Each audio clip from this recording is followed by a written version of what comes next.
যুদ্ধ সংঘাতে হতাশ মানুষ বললেন প্রধান উপদেষ্টা। স্বার্থপরতার পথে চললে বড় দুর্যোগের শঙ্কায় উদ্বেগ। বিএনপির সাথে চীনা কমিউনিস্ট পার্টির সম্পর্ক নতুন উচ্চতায় পৌঁছেছে বলেছেন মির্জা ফখরুল। প্রধান উপদেষ্টা ও সিএসির বৈঠকের বিষয়ে প্রকাশের দাবি নেতাদের।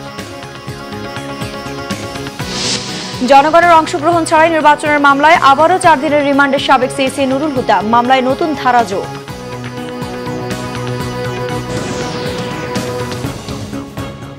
দেখছেন ক্রাউন সিমেন্ট সংবাদ শিরোনাম। এবার বিস্তারিত। প্রধান উপদেষ্টা ডক্টর মোহাম্মদ ইউনূস বলেছেন, যুদ্ধ সংঘাতে মানুষ হতাশ হয়ে যাচ্ছে।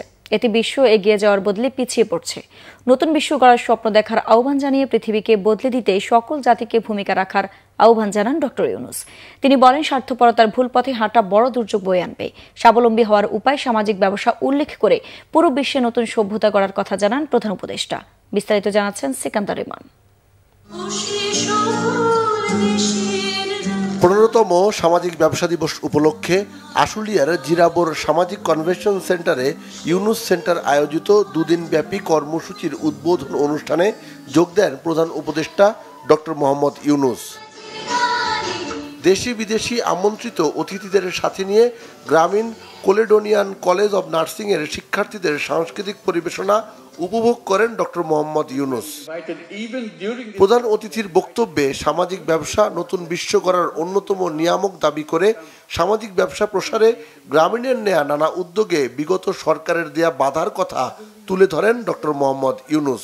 Bangladesh did something fantastic.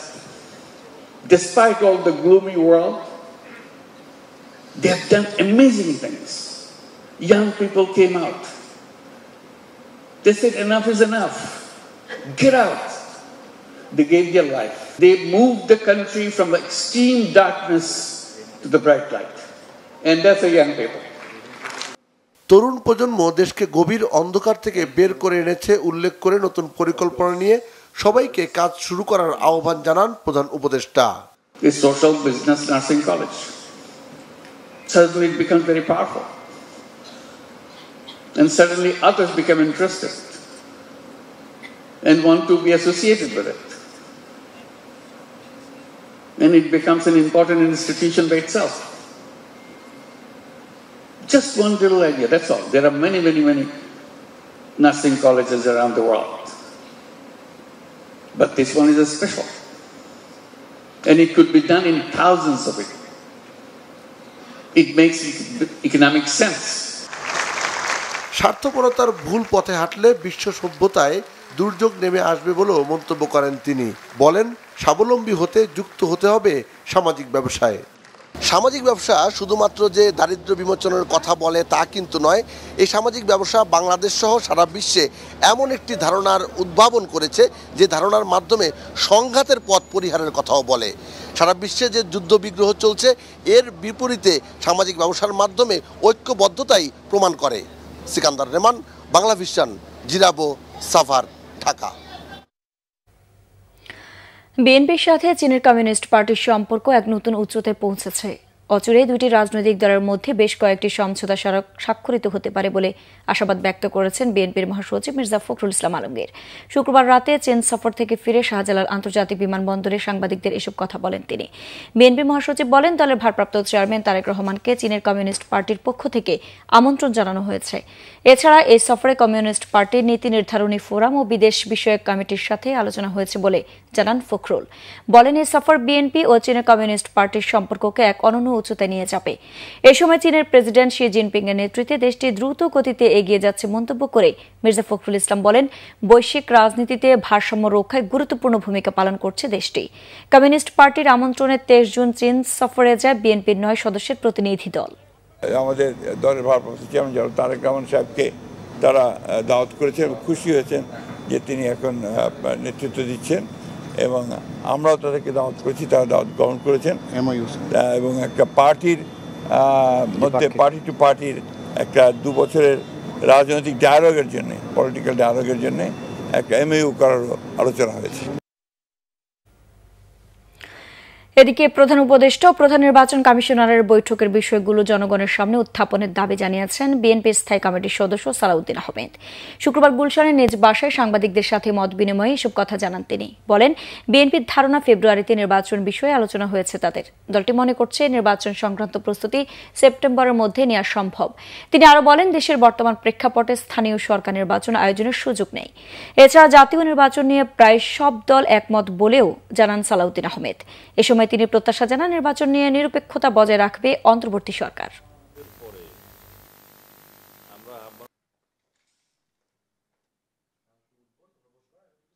সবাই এখন আমরা ধারণা করে নিচ্ছি মাননীয় প্রধান উপদেষ্টা হয়তো তার মেসেজটি প্রধান নির্বাচন কমিশনারকে জানিয়েছেন ফেব্রুয়ারি 2026-এর প্রথমার্ধে রমজান শুরু হওয়ার আগের সপ্তাহে নির্বাচন অনুষ্ঠানের জন্য প্রস্তুতি গ্রহণের বিষয়ে।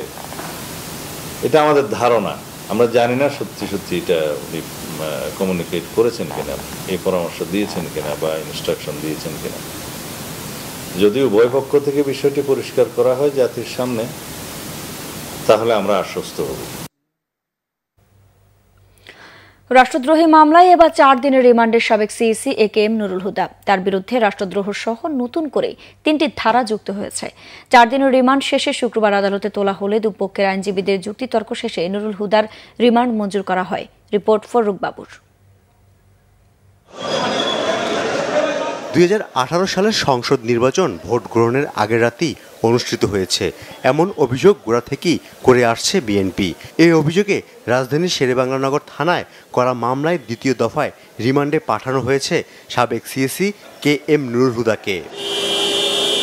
প্রথম দফার 4 দিনের রিমান্ড শেষে শুক্রবার দুপুর 2টার দিকে নুরুল হুদাকে ডিবি কার্যালয় থেকে আনা হয় সিএমএম আদালতে। যুক্তিতর্ক উপস্থাপন শেষে ম্যাজিস্ট্রেট আওলাদ হোসেন মোহাম্মদ জুনায়েদ নুরুল হুদাকে ফের রিমান্ডে নেয়ার আবেদন মঞ্জুর করেন।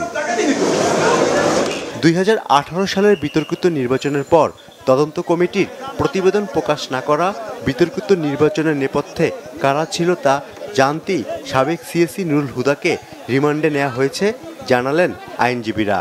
এবং সারা বাংলাদেশে তিনি যে দিনের ভোট রাতে করেছেন, তার সঙ্গে তার কারা কারা জড়িত এবং সরকারের সঙ্গে তার কি ধরনের সমঝোতা এবং কিভাবে তিনি অর্থগুলো ব্যয় করেছেন এবং ডিসি এসপি সহ সকল রিটার্নিং অফিসার প্রিসাইডিং অফিসারের সঙ্গে এবং দাপ্তরিক কাজে কারা জড়িত ছিল, সচিব সহ বিভিন্ন নির্বাচন কমিশনের আরও যে বিষয়গুলো এখানে জড়িত আছে, সেই জন্য তাকে আরও জিজ্ঞাসাবাদ করার প্রয়োজন।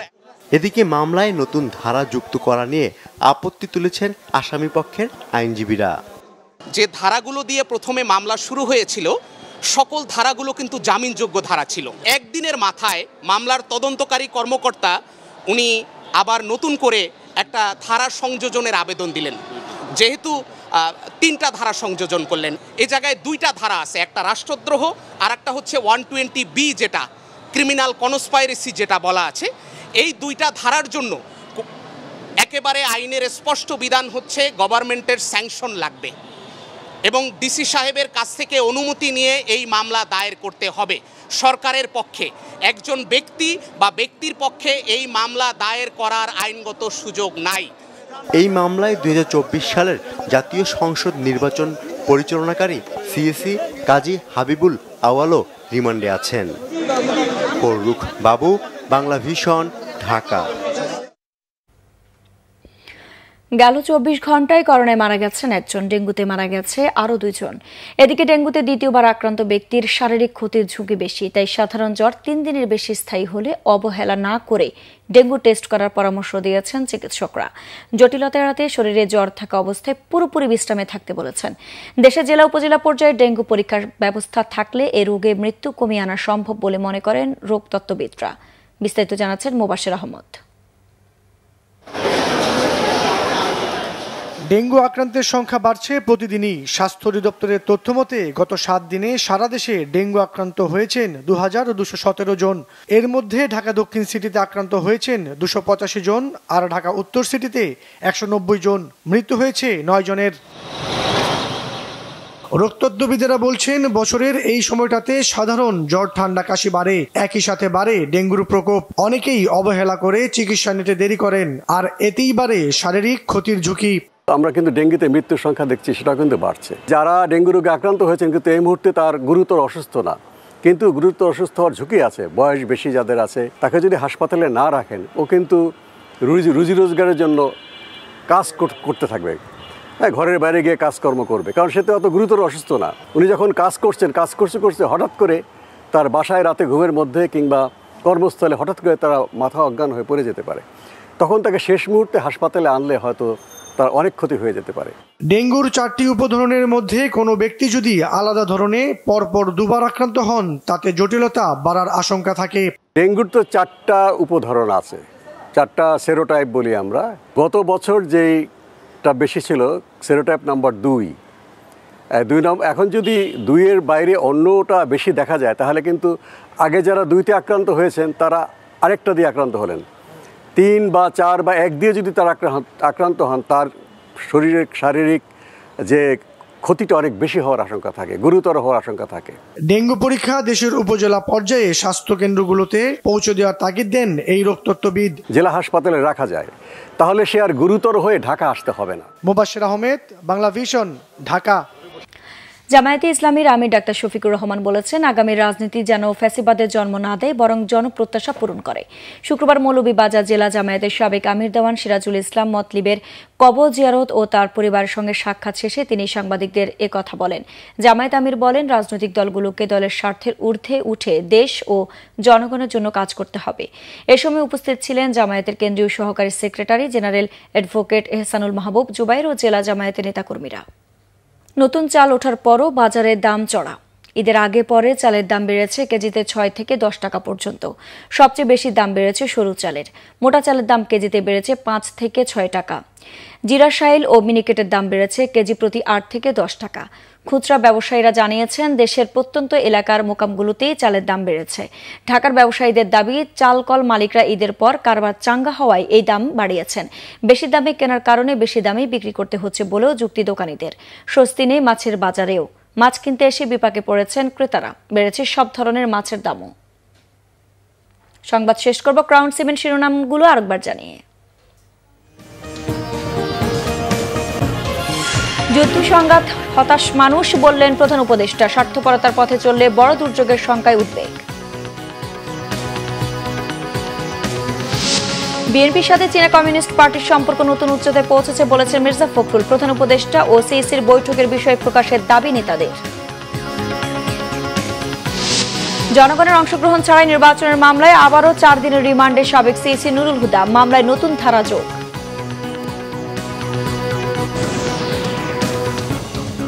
দর্শক, ছিল এখনকার মতো। পরের সংবাদ সকাল 7:30টায় দেখার আমন্ত্রণ রইল। এছাড়া বাংলা ভিশন সংবাদ ও সংবাদ সংশ্লিষ্ট অনুষ্ঠান দেখতে ভিজিট করুন www.bvnews24.com ও facebook.com/banglavisionnews এবং সাবস্ক্রাইব করুন youtube.com/banglavisionnews। ধন্যবাদ।